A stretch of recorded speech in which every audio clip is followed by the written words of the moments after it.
gagal total di Piala Dunia, tapi bukannya mundur, malah rangkap jabatan. Ada apa sebenarnya?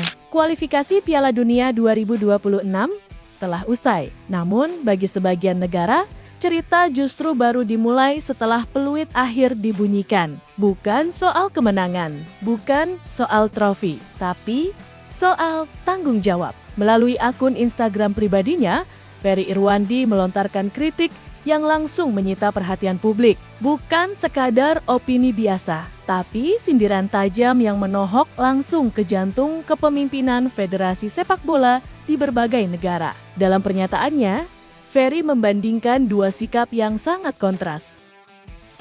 Di satu sisi, ada negara yang gagal di Piala Dunia 2026. Namun, ketua federasinya justru menunjukkan sikap yang jarang terlihat. Berani bertanggung jawab. Ia memilih mundur, mengakui kegagalan, dan memberi ruang untuk perubahan. Ferry bahkan menyebut di negara yang dikenal penuh mafia, ternyata rasa malu itu masih ada. Sebuah kalimat yang terdengar sederhana, namun maknanya begitu dalam. Karena di sisi lain, Ferry menyoroti situasi yang sangat berbeda di sebuah negara yang mengaku menjunjung tinggi nilai luhur. Justru terjadi hal yang membuat banyak orang mengernyitkan dahi. Di tengah turnamen, saat harapan masih membara, sang pelatih diganti.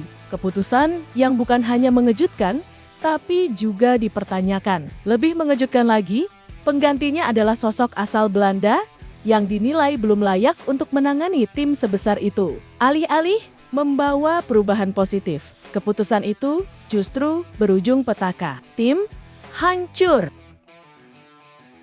Mimpi sirna dan kemarahan publik pun tak terbendung. Namun, yang paling disorot oleh Ferry bukan hanya hasil di lapangan, melainkan sikap setelah kegagalan itu terjadi. Alih-alih mundur, alih-alih bertanggung jawab. Ketua federasi di negara tersebut justru mendapatkan dua jabatan sekaligus. Sebuah ironi yang sulit diterima akal sehat. Ferry pun menutup kritiknya dengan kalimat yang begitu menohok. Ketidaktahuan akan rasa malu di negara itu memang mengagumkan sekali. Kalimat sarkas yang menggambarkan betapa dalam kekecewaan yang dirasakan. Narasi ini bukan hanya soal sepak bola. Ini tentang budaya kepemimpinan, tentang bagaimana seseorang menghadapi kegagalan, apakah dengan berani mengakui atau justru berlindung di balik kekuasaan. Karena pada akhirnya sepak bola bukan hanya tentang menang